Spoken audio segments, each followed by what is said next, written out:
1 साल से भी ज्यादा समय का वेटिंग पीरियड वाला थार सिर्फ भारत ही नहीं बल्कि विदेशों के अंदर भी काफी डिमांड में है।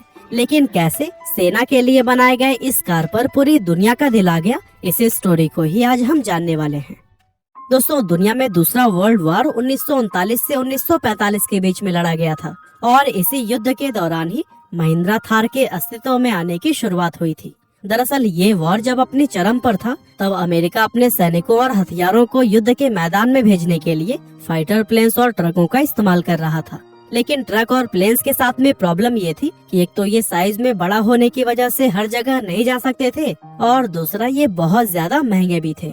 ऐसे में अमेरिका को अर्जेंटली एक ऐसे व्हीकल की जरूरत पड़ी जो कि सस्ता, कॉम्पैक्ट और लाइट वेट होने के साथ ही मजबूत भी हो और जरूरत पड़ने पर इस व्हीकल को हवाई जहाज से सीधा युद्ध के मैदान में उतारा जा सके। अब इस जरूरत को पूरा करने के लिए अमेरिकी सेना ने देश भर की करीब 135 ऑटोमोबाइल कंपनी से एक मजबूत 4 व्हील ड्राइव कार के प्रोटोटाइप मॉडल बनाने के लिए कहा।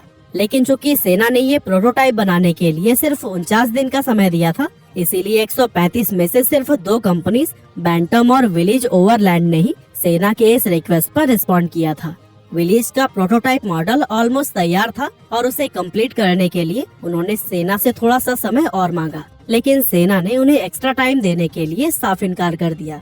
लेकिन वहीं बैंटम कंपनी की अगर बात करें तो वो 49 दिन के अंदर एक वर्किंग प्रोटोटाइप बनाने में सफल रहे थे और सेना को भी उनकी कार का डिजाइन पसंद आ गया था। लेकिन बैंटम उस समय एक बहुत छोटी कंपनी थी जिसकी प्रोडक्शन कैपेसिटी इतनी नहीं थी कि वो आर्मी की डिमांड को टाइम पर पूरा कर सके। इसीलिए सेना ने बैंटम का वो डिजाइन फोर्ड और विलीज इन दोनों कंपनीज को दे दिया और उनसे कहा गया कि वो इस डिजाइन में अपने हिसाब से बदलाव करके अपने अपने मॉडल को प्रेजेंट करें। इसके बाद से इन दोनों कंपनीज ने आर्मी के सामने इस कार के अपने अपने वर्जन पेश किए, जिन्हें बारीकी से परखने के बाद से विलीज के वर्जन को इस कार का स्टैंडर्ड डिजाइन मान लिया गया। अब चूंकि इस कार के लिए विलेज का डिजाइन फाइनल हुआ था, ऐसे में इसके सभी लीगल राइट्स भी विलेज कंपनी के ही नाम किए गए, जहां विलेज ने जीप नाम को ट्रेडमार्क करवाकर अपने इस कार को विलेज जीप का नाम दे दिया और इस तरह से उस फेमस जीप कार की शुरुआत हुई जिसने आगे जाकर पूरी दुनिया में नाम कमाया। दरअसल ये कार किसी भी तरह के उबड़ खाबड़ रास्तों पर चलने में सक्षम थी, साथ ही ये इतनी मजबूत थी कि छोटे मोटे धमाकों और बंदूक के हमलों को भी ये आराम से झेल लेती थी और इन्हीं सभी खूबियों की वजह से ही जीप तुरंत ही वर्ल्ड वॉर का एक अहम हिस्सा बन गई। अब आपको जानकर हैरानी होगी कि उस समय वर्ल्ड वॉर 2 के लिए करीब 6 लाख जीप बनाई गई थी। अब दोस्तों, जब तक वर्ल्ड वॉर चला तब तक ये कार काफी डिमांड में रही, लेकिन 1945 में वॉर खत्म होने के बाद से इस कार की डिमांड भी पूरी तरह से खत्म हो गई और अमेरिकी सेना ने भी इसे खरीदना बंद कर दिया। अब इस घाटे के सिचुएशन से निकलने के लिए कंपनी ने जीप को आम लोगों में भी बेचने की कोशिश की, लेकिन जिस तरह की सफलता इसे युद्ध के मैदान में मिली थी वैसी सक्सेस इसे शहर की आम सड़कों पर नहीं मिल पाई। दरअसल वॉर में यूज होने की वजह से जीप की छवि एक सोल्जर्स कार की बन गई थी और इसी के चलते कोई भी इसे एक normal day to day car के रूप में एक्सेप्ट नहीं कर रहा था और कुछ साल तक तो ये कंपनी जैसे तैसे थोड़ी बहुत सेल्स करके ही सरवाइव करती रही। लेकिन सेल्स के लगातार कम होने की वजह से कंपनी की हालत बिगड़ती चली गई और फिर एक समय ऐसा आया कि कंपनी पर बंद होने तक का खतरा मंडराने लगा। और दोस्तों, यही वो टाइम था जहां इस स्टोरी में महिंद्रा कंपनी के फाउंडर मिस्टर जेसी और केसी महिंद्रा की एंट्री हुई। असल में केसी महिंद्रा ने अपनी लाइफ के कुछ साल अमेरिका में भी बिताए थे और वहीं पर उन्होंने जीप को पहली बार देखा था। अमेरिका में जीप को देखकर वे इस व्हीकल से इतने इम्प्रेस हुए थे कि उन्होंने उसी समय ही इस कार को इंडिया लाने का फैसला कर लिया था और अपने इसी सपने को ही पूरा करने के लिए महिंद्रा ब्रदर्स अमेरिका पहुंचे थे, जहां जाकर उन्होंने विलीज कंपनी को अप्रोच किया और कंपनी के साथ जीप के CJ2A मॉडल को इंडिया में इंपोर्ट करने की डील साइन कर ली और इस तरह से 1949 में महिंद्रा ब्रदर्स जीप को भारत लेकर आए। अब वैसे तो जीप एक एवरेज प्राइस वाली कार थी, लेकिन फिर भी इसका प्राइस इतना कम नहीं था कि भारत के आम लोग इसे परचेज कर सके। इसीलिए शुरुआत में ये इंडियन मार्केट के अंदर कुछ खास कमाल नहीं दिखा पाई।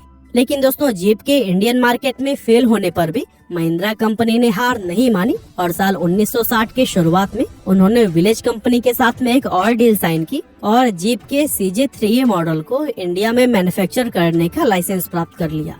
अब इंडिया में मैन्युफैक्चरिंग शुरू होने से जीप का प्राइस और भी ज्यादा कम हो गया और मैन्युफैक्चरिंग के साथ ही महिंद्रा ने जीप के अंदर कुछ बुनियादी बदलाव भी किए जैसे कि इसके लेफ्ट हैंड ड्राइव को इंडियन मार्केट के हिसाब से बदलकर राइट हैंड ड्राइव कर दिया गया, क्योंकि इसी की वजह से बहुत से लोग इस कार को इंडिया में परचेज नहीं कर रहे थे।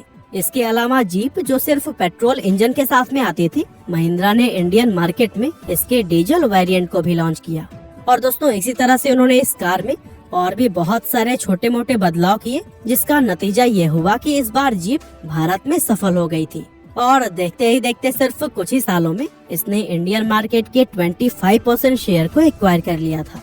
इसके बाद से महिंद्रा करीब 40 साल तक जीप के अलग अलग वर्जन बनाती रही और इसका हर एक वर्जन इंडियन मार्केट में धूम मचाता रहा।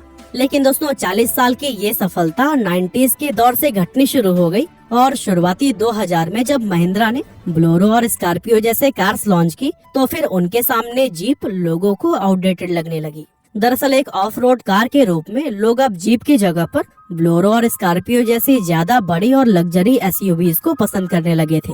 इसी के चलते जो जादू जीप ने 70s और 80s के दौर में क्रिएट किया था, वो 2000 में आकर पूरी तरह से खत्म हो गया। यहाँ तक कि इंडियन आर्मी, जो कि कई दशकों से जीप की एक लॉयल कस्टमर थी, उन्होंने भी जीप की जगह पर मारुति जिप्सी को खरीदना शुरू कर दिया। जीप का इस तरह से फेल होना महिंद्रा के लिए एक बहुत बड़ा झटका था। ऐसे में कंपनी को जल्दी किसी ऐसी ऑफ रोड कार की जरूरत थी जो कि जीप को रिप्लेस कर सके। और इस तरह से अक्टूबर 2010 में महिंद्रा कंपनी ने थार को लॉन्च करके जीप को हमेशा के लिए रिप्लेस कर दिया।